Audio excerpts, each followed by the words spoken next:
Om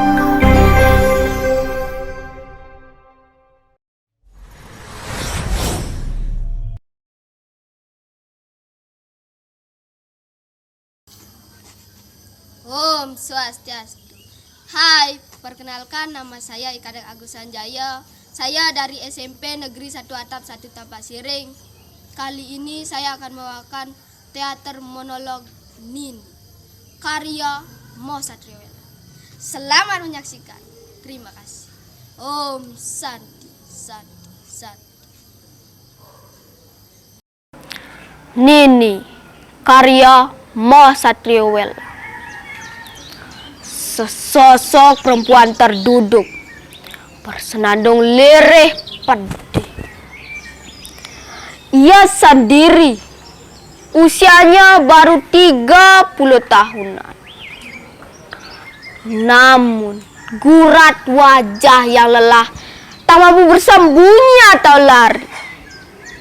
Tangan kanannya membawa bunga hutan, juga alang-alang, beberapa tanaman obat, dan sedikit umbi-umbian.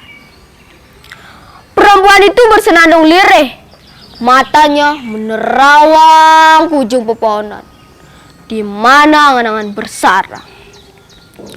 Ia senandungkan nada yang tak teratur, kadang meninggi dan begitu tipis, sinis, sisanya menyayat. Adakah malam ini seseorang datang menjamah tubuhku, meminta rambut dan jelajahi tiap inci mataku yang hitam legam. Sekali ku lempar dengan kerikil kecil ini ke telaga. Genangannya merambat, menyebar, semakin jauh, kemudian lenyap, tertelan kerinduan.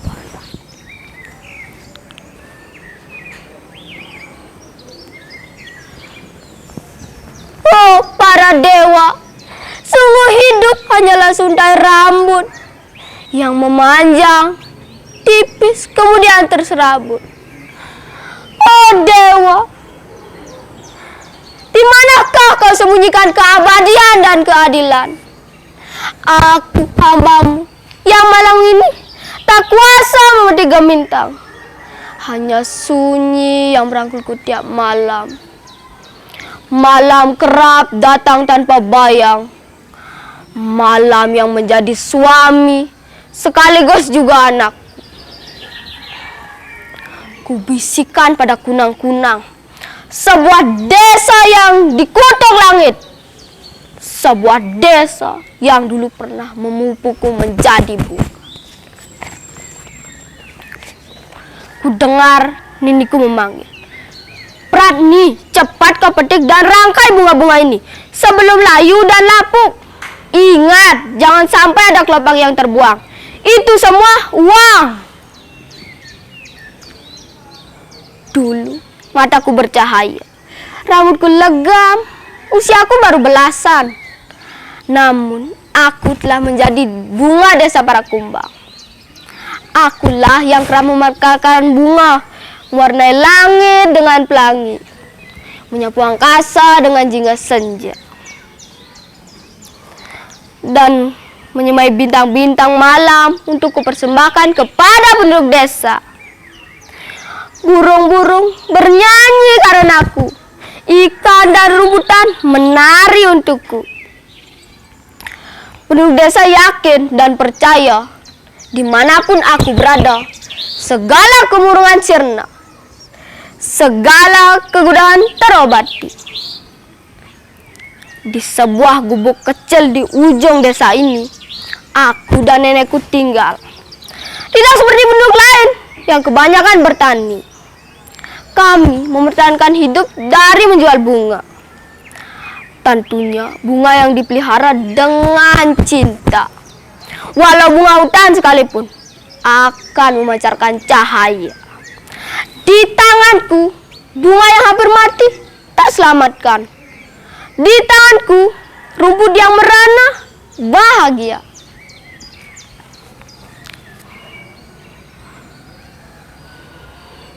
Namun hari itu datang, Hari perhitungan di mana segalanya dipertaruhkan. Hari di mana udara begitu kering. Sebuah pertanda. Sore itu sore yang tak biasa. Penduduk desa ini resah. Wabah penyakit datang. Bayi-bayi menguning dan kaku. Para manula tersumbat napasnya. Para pejabat desa, ibu-ibu rumah tangga, dan lelaki sawah bergumam bahwa dewa telah murka. Seperti yang diramalkan oleh Nini. Sudah berpuluh tahunan ini ku mengocehkan bencana yang menyebabkan bulu kuduk mereka berdiri.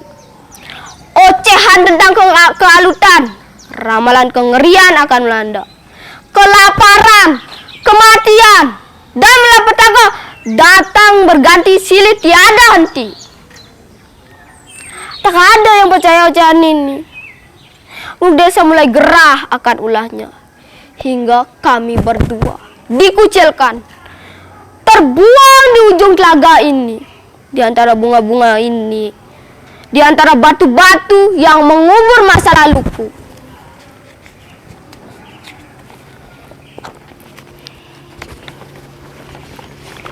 Wabah gelap di depan mata. Semua kekuatan magis telah dikerahkan, namun tak kunjung meredakan kengerian. 3 hari sebelumnya, seorang ibu tercekik di sumur pemandian desa. 7 hari sebelumnya, 3 orang laki-laki ditemukan hanyut di parit dengan luka menganga di leher. Juga baru siang tadi, sebelum sore yang kering ini datang, bayi kecil kepala desa ditemukan terbujur kaku. Tubuhnya kuning membiru. Dukun-dukun desa tetangga berdatangan, hendak menolong. Mereka merapal mantra dan doa. Namun, tak satu orang pun berhasil. Mereka melerai tertelan bumi. Di manakah malapetaka? Sudah menjadi kebiasaan turun-temurun bahwa tertanam rahasia yang setiap lidah tak mampu bercerita. Yang tertinggal hanyalah kesunyian menggil. Kulihat niniku berkeringat, matanya liar menari, dan bibirnya mengoceh tanti. Ayo, bakar dupa, bencana datang, ini peringatan. Niniku yang diambang ketidaksadaran terengah-engah. Nafasnya berlarian. Aku yang masih belia bergegas merebus air, mengubuhkan boreh, mengurat dadanya agar sedikit lega.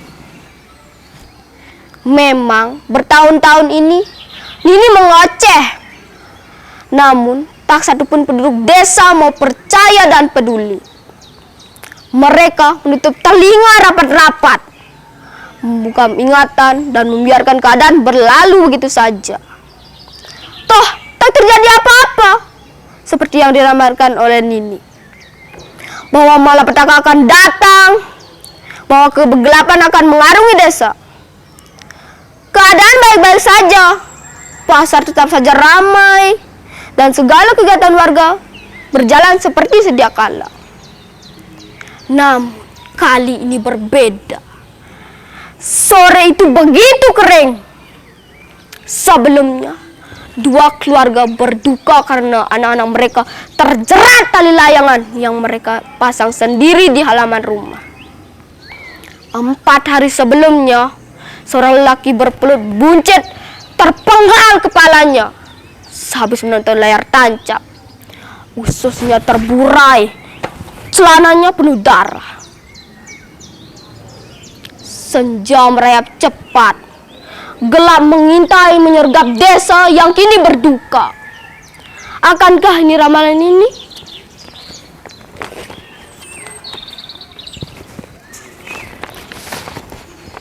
Inikah bencana yang sering ia ucapkan? Warga bersikeras tidak mau percaya.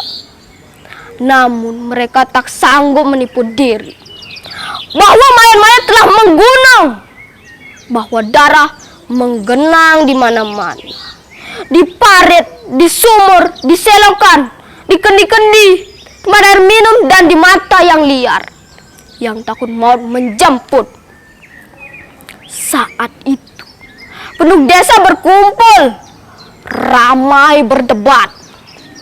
Sebuah keresahan massal yang berakhir ujung pada keputusan bulat.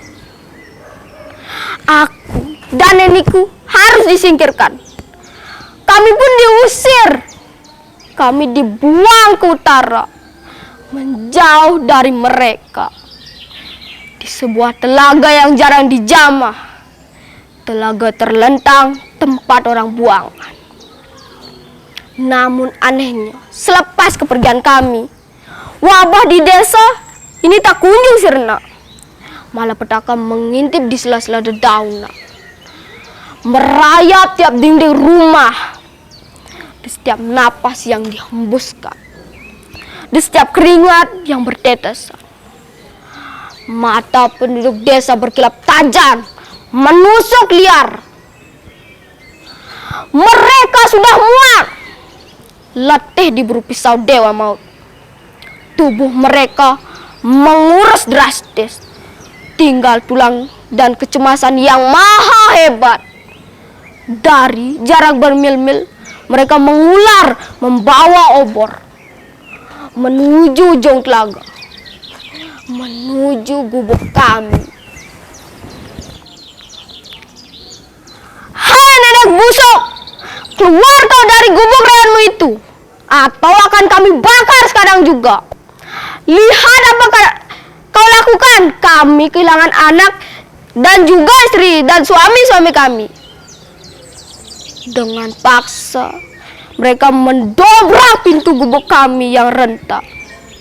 Aku yang masih belia menangis ketakutan. Nini terperangah, tangan-tangan kasar menjambak rambut putih, mendorong tubuh rentannya tersungkur di halaman.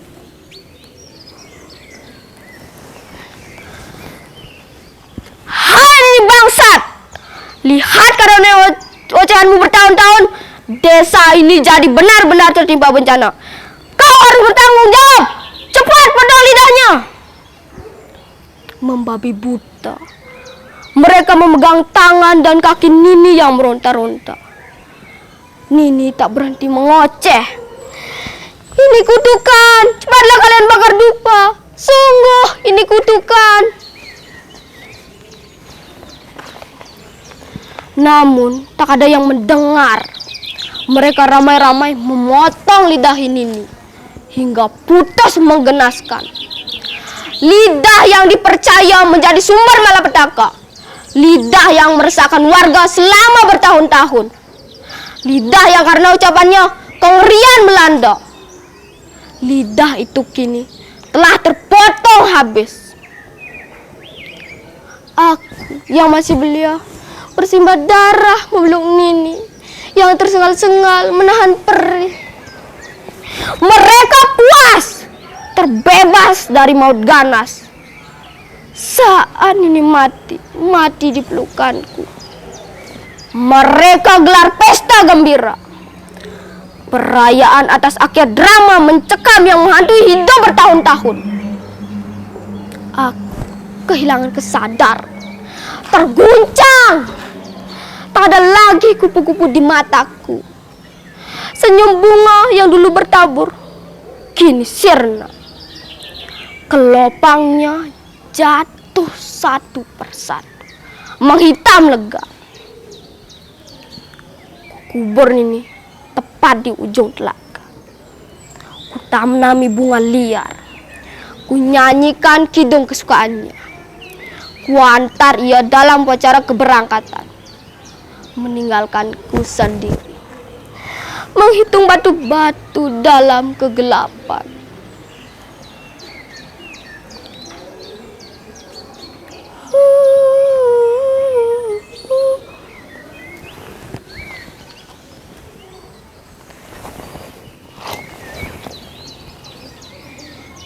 Kini aku paham apa yang diucapkan Nini bertahun-tahun.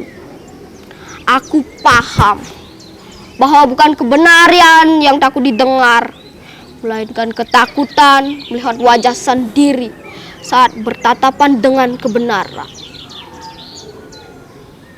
Kini di tanah ini aku tak sendiri. Itu di sana nisan yang hanya batu kapur itu, milik Johadi, mantan anggota partai. Banyak menebar janji, hasut sana, hasut sini. Matinya menelan racun karena hutang-hutangnya sebanyak janji-janjinya. Lalu yang ini, nisan bawah ini, milik Armandi, pengusaha kaya yang mengeruk segalanya. Kerakusan tak terbendung menjadi otak segala pembabatan hutan, penjualan anak-anak desa. Ia mengirim upeti ke petinggi-petinggi kota, menghisap darah desa ini sampai tulang sumsum tanpa sisa. Kalau nisan yang roboh di ujung itu milik Siti Anissa, kuburan tanpa semen, Siti pelacur desa yang dijanjikan nikah oleh pacar-pacarnya, para penjaga pasar. Sungguh malang nasibnya. Siti yang dijanjikan nikah malah dibuka mulutnya, disumpal juang dan kalung imitasi satu-satunya raib dibawa kabur untuk modal judi. Siti mati ngangkang, lubangnya penuh nanah. Kuburan yang di tengah itu milik Ramlah, penjual udang di pangkalan pasar yang selalu mengurangi timbangan, makan dari hasil kecurangan, tipis-tipis, sedikit-sedikit. Matinya tidak bisa menutup mata. Kalau Arjo, nisannya di baris nomor 2. Ya, di sebelah kiri itu.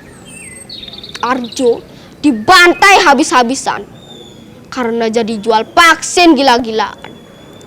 Arjo menggelapkan dana kesehatan, memanfaatkan kesulitan warga yang tertimpa wabah. Lalu sekumpulan tulang belulang itu sudah tak terkenali. Semua menumpuk jadi satu. Yang dulunya terlibat pertengkaran anjing dan kucing tentang agama, kini mati berangkulan, mengering menjadi tulang-tulang yang pucat menguning. Di tumpukan itu pula tulang para wanita yang gemar bergunjing dan gemar berhubungan intim dengan suami-suami tetangga.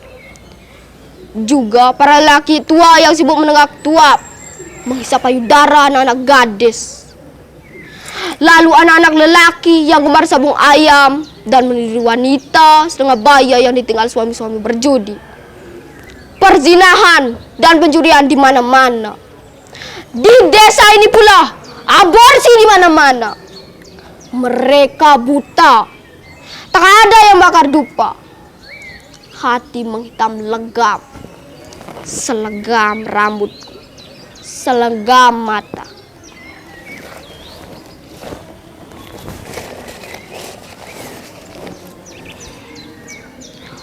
Dulu aku pernah menjadi bunga, menghias langit dengan jingga senja, mengutiki bunga dari rumputan, berlarian mengejar kupu-kupu, bergumam lirih pada kunang-kunang, dan berbagi rahasia. Sejak ini mati, desa ini mati. Tak ada lagi keriang, tak ada lagi kegaduhan. Hanya tersisa wajah orang-orang kusam dan kuyu, kehampaan, juga mata yang menghitam legam. Tak ada lagi yang bicara, tak ada lagi suara. Lidah mereka semua sudah di sini, sudah bersamaku.